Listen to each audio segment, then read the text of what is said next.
Hello, listeners, and welcome to this week's episode of the Conspiracy Vault. This installment features 9 hikers, a treacherous path, and several theories including UFOs, government experiments, avalanches, and the Yeti. Our story starts in February of 1959 when a group of 10 experienced hikers, almost all students or graduates from the Ural Polytechnical Institute in Russia, embarked on a journey to reach their Level 3 Hikers certification, the highest accreditation of its type at the time. These 8 men and 2 women aimed to reach Otorten Mountain with 23-year-old radio engineering student Igor Dyatlov as their trusted leader. The local native tribe of the Ural Mountain area, the Mansi tribe, had nicknamed this place in their native tongue. In English, it could be translated to Dead Mountain. This nickname came mostly from the knowledge that there wasn't much game to hunt on this treacherous rock. Thus, the Mansi tribe mostly stayed away. Otorten could be located in the Ural Mountains of Russia, and after travelling north by train and lorry, the group arrived in the village of Bizau on January 25, 1959. This village was the last known inhabited settlement this far north. On January 27th, the group headed out on their expedition, choosing to take the most difficult route to the top of the mountain, categorised at a Level 3 difficulty. Thanks to the Dark Histories videos on YouTube, I gathered the following information. The names of the 10 hikers were Igor Dyatlov, the leader of the expedition, who had supposedly built his own stove and radio, which he brought along on the trip. Yuri Doroshenko, a 21-year-old radio engineer. Apparently he had chased down a bear in a previous trip. He was also supposedly the ex-romantic partner of one of the ladies on the hiking trip who was now dating Igor Dyatlov. Ludmila Dubinina. Only 20 years old, she was the youngest of the group. Studying economics at the institute, Dubinina was supposedly shot once on another hiking expedition by a hiker cleaning his firearm. Yuri Krivonoshenko, 23-year-old construction student, he was described as the class clown. Alexander Kolevatov, 24-year-old student of nuclear physics, Kolevatov had previously worked with the secret Soviet service who were involved in the Soviet nuclear industry prior to his involvement in the institute. Zenaida Kolmogorova, 22-year-old radio engineering student and also supposedly romantically involved with expedition leader Igor Dyatlov. Rustem Slobodin, another 23-year-old graduate of the institute, he was qualified in mechanical engineering. Nikolai Brignol, 23-year-old graduate of the institute with a degree in civil construction, known as the caregiver of the group, the patient one always offering a helping hand. He had promised his parents this would be his last major hike. Alexander Zolotayov, the only one not from the Ural Polytechnical Institute, the 38-year-old veteran was now a hiking instructor and joined the team to strengthen his degree and become a master instructor. Yuri Yudin, 21-year-old economics student who suffered from rheumatism. Igor Dyatlov had supposedly told a local sports club that he expected his group to return to Bizau on February 12th. Many believe Dyatlov made the decision in case they needed a search party. Using borrowed horses, the group made their way to an abandoned geologist's village where they made an overnight camp. The next day, one of the members, Yuri Yudin, began experiencing problems with his knees and joints due to his rheumatism and couldn't continue with the journey. He headed back to Bizau to await the return of his peers. This left the group 9 members strong. According to ArchMDMag.com, diaries and cameras found around their last camp made it possible to track the group's route up to the preceding of the incident. On January 31st, with temperatures dropping as low as 24 degrees centigrade, or 75 Fahrenheit, or minus 4.4 Celsius, the group arrived at the edge of a highland area and began preparing for climbing. In a woody valley, they built a storage for surplus food and equipment which they would use for the trip back. It was here that the group made a base camp, dropping off anything that wasn't necessary to the rest of their difficult journey ahead. Carrying only essentials, the group headed out. On the following day, February 1st, the hikers started to move through the pass. It seems they planned to get over the pass and make camp for the next night on the opposite side, but because of the worsening weather conditions, snowstorms and decreasing visibility, they lost their direction and deviated west, upwards towards the top of Kolatsiakul. When they realised their mistake, the group decided to stop and set up camp there on the slope of the mountain. Many believe the group may not have wanted to lose the progress they had made by going back on themselves to redirect and regroup. The final diary entry found in a collective diary the group were keeping read, "Wind is strong, snow cover is 1.22 meters. Tired and exhausted, we started the preparations for the night. Not enough firewood. Frail damp furs. We started fire with logs. Too tired to dig a fire pit. We had supper in the tent. It's warm. It's hard to imagine such a comfort somewhere on the ridge, with the piercing winds hundreds of kilometers away from human settlements." It had been agreed beforehand that Dyatlov would send a telegraph to their sports club as soon as the group had returned to Vizhar. When this did not happen, there was no immediate reaction. Those on the ground gave the hikers a chance to return, but after no sign of the group by February 20th, the Russian army and police force began conducting searches. Helicopters and planes were dispatched to help with the search, and eventually, friends and family would join them, and so would the locals. What searchers eventually found on February 26th was like a scene from a horror movie, and to this day it still baffles many. An abandoned campsite was found on Dead Mountain, and it included a badly damaged tent, with rips and tears, and one side of the tent was entirely covered by snow. Bare footprints could be seen leading away from the tent in different directions before the prints eventually were lost to fresh snow. Forensic analysis determined that the tent was ripped from the inside out. This was authenticated by the way in which the threads in the tent material were positioned after the damage. The tent was found to have the group's belongings inside, including the group's clothes, cameras, boots, and money. A set of skis and Dyatlov's coat were found outside the tent, sticking out from the fresh snow. They also found a flashlight that was not damaged in any way and seemed to be working perfectly fine.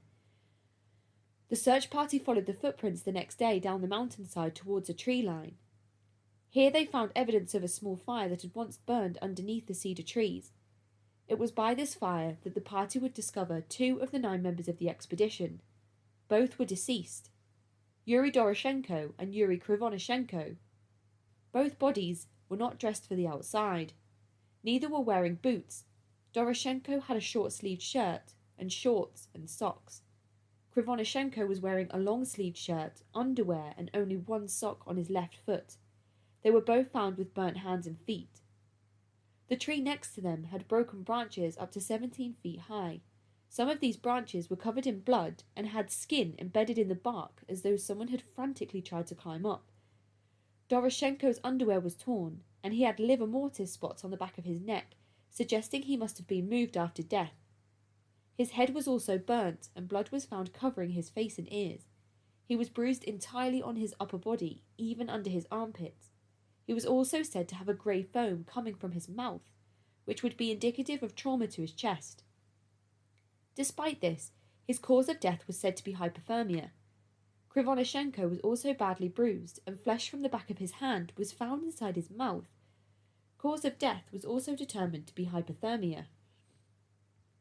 Not long after, the search party would find an additional 3 bodies, also deceased, between the campsite and the tree line. The 3 bodies belonged to Igor Dyatlov, Zinaida Komogrova, and Rustin Slobodin. Dyatlov was said to be dressed but without shoes on.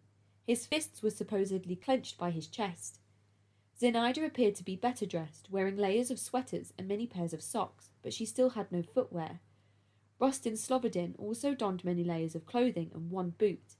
There was speculation around whether these 3 had taken the clothes from the first 2 hikers, given how little those first 2 were dressed in. Doctors suggested later that all 5 died from hypothermia, although one had a fractured skull. Dyatlov also looked as though he attempted to return to the camp, as he was found separately over 1,100 feet on the slope. Dyatlov was also bruised all over, but his cause of death was determined to be hypothermia. Komogorova's body was bruised, with cuts to her face. She was missing skin on the back of her right hand, and a 29-centimeter bruise could be seen along her torso. Cause of death again was hypothermia. Slobodin had bruises and cuts, facial hemorrhages, a bloody nose, and a fractured skull. Despite this, he was still listed to have died from hypothermia.